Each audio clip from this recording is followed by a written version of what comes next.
आपली संस्कृती, आपले संस्कार सदा राहू दे आपल्या सोबत। भारताच्या महान ग्रंथांचे आणि काव्यांचे संपूर्ण संकलन सबस्क्राइब करा तिलक। पिताश्री, आपल्या गौरवशाली त्रिलोक विजयी राक्षस कुळात हे छोटे काका विभीषणच सदा सगळ्यांपेक्षा वेगळा आणि बेसुरा राग आळवतात। आपण राक्षस कुळातील नाही आहोत, आपण परम पुण्यात्मा महर्षी पुलत्स्याचे वंशज आहोत।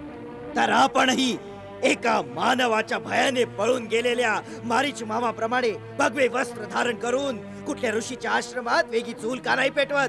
इथे लंकेत कोणत्या लालसेने राहतात? पुत्र मेघनाद, अशा गर्विष्ठ निरर्थक गोष्टी करणं, आपल्याहून मोठ्यांची असभ्यता करणं तुला शोभा देत नाही। तू अजून अनुभवहीन बालक आहेस। बालक आहे? देवतांच्या गर्वाला मातीत मिळवणारा, मोठमोठ्या शूरवीर दैत्य आणि नागांच्या कुळांना शोकमग्न करून टाकणारा, ऐरावत हत्तीचा दात उघडून देवराज इंद्रजिताला पछाडून खेचून जमिनीवर आपटणारा असा हा इंद्रजित एक अनुभवहीन बालक।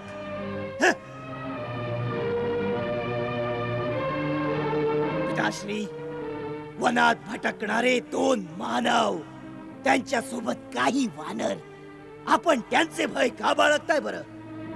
भय शब्द तर रावणाच्या शब्दकोशातच नाही आहे, आणि नर किंवा वानर तर आमचं काही वाईट करू शकत नाहीत। महाराज दशानन, मी आपला पित्या समान आदर करतो। आपण केवळ राजा नाही, माझे मोठे बंधू देखील आहात, ज्यांना आपण साधारण वनवासी नर म्हणून उपेक्षा करत आहात। त्यांच्या शौर्याची गाथा विसरू नका।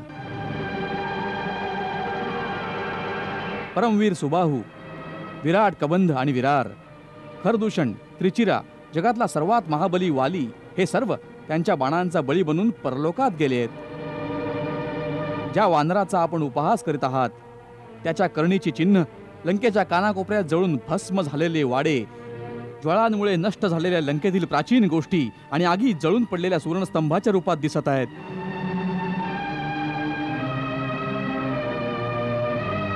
हे बंधू, मी आपल्या समस्त विश्रवा वंशाच्या हिताचीच गोष्ट सांगत आहे। हिताची गोष्ट सांगताय की भित्रेपणाचा धडा शिकवताय आम्हाला? मी धर्म म्हणजेच नीतीचा मार्ग प्रशस्त करतोय वत्सा इंद्रजित। चुकीचं मत देऊन पथभ्रष्ट करणाऱ्या लांगुल चालक मंत्र्यांपासून सावधान करू इच्छित आहे। सचिव वैद गुरु तीन जो, प्रिय बोल ही भय आस, राजधर्म दंड दीन कर, होई वेद ही नास। ज्या राजाचे असे मंत्री गुरु आणि वैद्य असतील, जे त्याच्या नाराजीला घाबरून किंवा व्यक्तिगत लाभाच्या आशेने त्याच्या हिताची खरी गोष्ट सांगत नाहीत, किंवा त्याला प्रसन्न ठेवण्यासाठी केवळ गोडगोड गोष्टी करतात, त्या राजाचे राज्य, त्याचं शरीर, त्याचा धर्म तिघांचा लवकरच नाश होऊन जातो।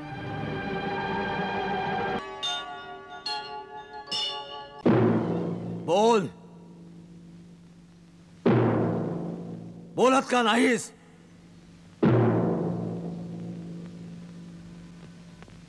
काय समाचार आणलायस? महाराज, मोठा अशुभ समाचार आहे। रावणाच्या दरबारात आल्यावर अशुभ पण शुभ होऊन जातं। बोल, काय समाचार आहे? महाराज, राजकुमार प्रहस्त। प्रहस्त? काय झालं प्रहस्तला? महाराज, राजकुमार रणभूमीमध्ये वीरगतीला प्राप्त झाले।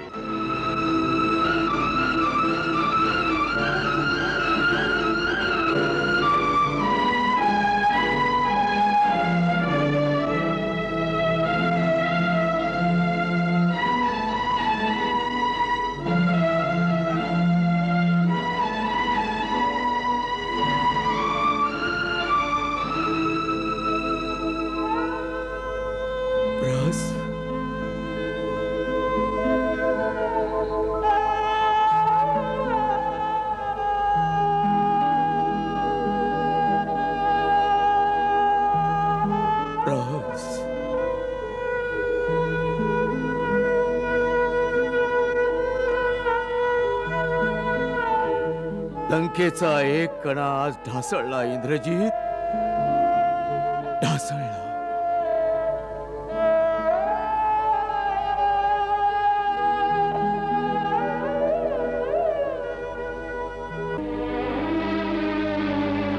मी प्रहस्तचा सूळ घेईन पिताश्री. लक्ष्मणालाच नाही, रामाच्या एका एका भावाला अयोध्येपर्यंत नाही सोडणार. जोपर्यंत चारही भावांना मारून प्रहस्तचा बदला नाही घेणार, लंकेला परत नाही येणार. नाही युवराज, नाही युवराज, ही संधी मला द्यावी. महाराज, रामाचा वध करण्याचा प्रथम अधिकार मला आहे, कारण त्याने माझ्या वडिलांचा वध केला आहे. मला आईच्या वचनाची पूर्तता करायची आहे.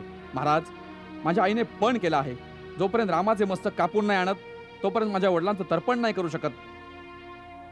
आम्ही तुझ्या मातेच्या भावनांचा आदर करतो वीर मकरक्ष. ती जसं सांगेल तू तसंच कर, परंतु आजच कर, नाहीतर आम्ही स्वतः रणभूमीवर जाण्याबद्दल विचार करत आहोत. आम्ही हे युद्ध फार काळ टाळू इच्छित नाही. महाराज, मला एक संधी द्यावी. मी त्या रणभूमीत जाऊन प्रलय माजवीन. शत्रूच्या संग्राम क्षेत्राला मी स्मशान क्षेत्र बनवीन. चुडाची भावना अंतर्मनात तेव्हापासून धगधगते आहे, जेव्हा दंडकारण्यात माझे वडील खर आणि काका दूषण यांनी सर्व सेनेबरोबर आपली आहुती दिली होती. महाराज, आपल्याला माहीत नाही, माझ्या आईने माझ्या वडिलांच्या खरच्या मृत्यूनंतर आजपर्यंत आपले सौभाग्य नाही उतरवलं. मृत शरीराला शांती देण्यासाठी अजूनपर्यंत तर्पण नाही झाले. महाराज, माझ्या आईचा पण आहे की ज्या रामाच्या बाणाने माझ्या पतीचे प्राण घेतले आहेत, त्याच्या कवटीत पाणी भरून त्याच्या आत्मशांतीसाठी श्राद्ध तर्पण करेन. अभिमान आहे माझ्या आईच्या अश्रूंचा. मी माझ्या आईचा पण पूर्ण करेन. रामाचे मस्तक कापून आईच्या हृदयात जळत असलेल्या आगीला शांत करीन. करेल, अवश्य करेल वीर मकराक्ष. आम्हाला विश्वास आहे तुझ्या मनातला धगधगता ज्वालामुखी आज ह्या युद्धाचा अंतिम निर्णय करेल. जा, तुझा विजय हो वीर मकराक्ष. विजय तर महाराजाधिराज लंकेश रावणाचा होईल.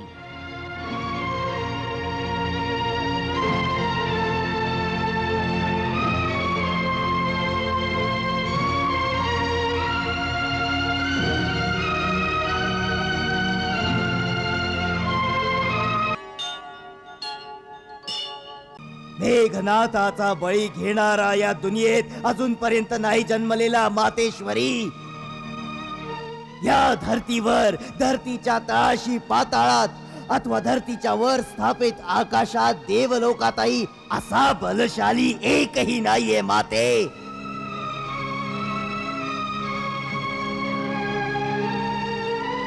हे काय, दिग्विजयी रावणाची पत्नी, देवतांनाही हरवून टाकणाऱ्या शूरवीर अतिकायच्या आईला अशा प्रकारे अश्रू ढाळणं शोभा देत नाही. आईचं हृदय हे आईचं हृदय असतं. जरी काही ती शूरवीराची आई असली तरी आईचं हृदय अवश्य रडे. तुम्ही पुरुषांनी इतका अत्याचार नका करू की आईचा रडण्याचा अधिकार पण हिरावून घ्याल. जी आई राजमहालात राहते तिला रडण्याचा अधिकार नाही दिला जाऊ शकत, कारण की तिच्या रडण्याने प्रजेतील हजारो स्त्रिया रडायला लागतात. राजमहालातून एक किंकाळी आली तर प्रजेतून 10,000 किंकाळ्या येतील. दिग्विजयी राक्षस राज रावणाची पत्नी, वडिलांच्या प्रतापावर आपले प्राण अर्पण करणाऱ्या परम पराक्रमी अतिकायची आई अशा प्रकारे प्रलाप करेल तर सांगा आमच्या सैनिकांच्या स्त्रियांच्या मनाची काय दशा होईल. लंकेची महाराणी, राजराणी, राजमाता आपल्या डोळ्यातून येणारे अश्रू पूर्ण राज्यात खळबळ माजवतील. राजमहालातील क्रंदन साऱ्या देशात हाहाकार माजवेल. ही गोष्ट लक्षात ठेव माते. राज परिवारावर एक खूप मोठी जबाबदारी असते. लोक आपल्याला हसताना पाहून हसतात आणि आम्हाला रडताना पाहून तेही रडतात. म्हणूनच तर राजाला आपले दुःख आपल्या मनातच दाबून नेहमी हसत राहावं लागतं. राजा कधी दुःखी नाही असू शकत. म्हणून आपण दोघी राजमहालात जा आणि आपले अश्रू पुसून टाका.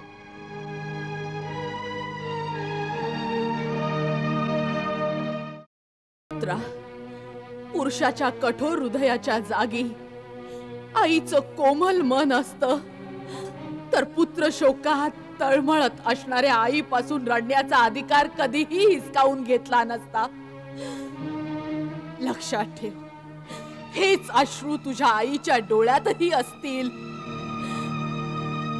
ज्या दिवशी तुझ्या मृत्यूची बातमी येईल ना, त्या दिवशी पाहिन तुझी पत्नी सुलोचना पण रडते आहे की नाही.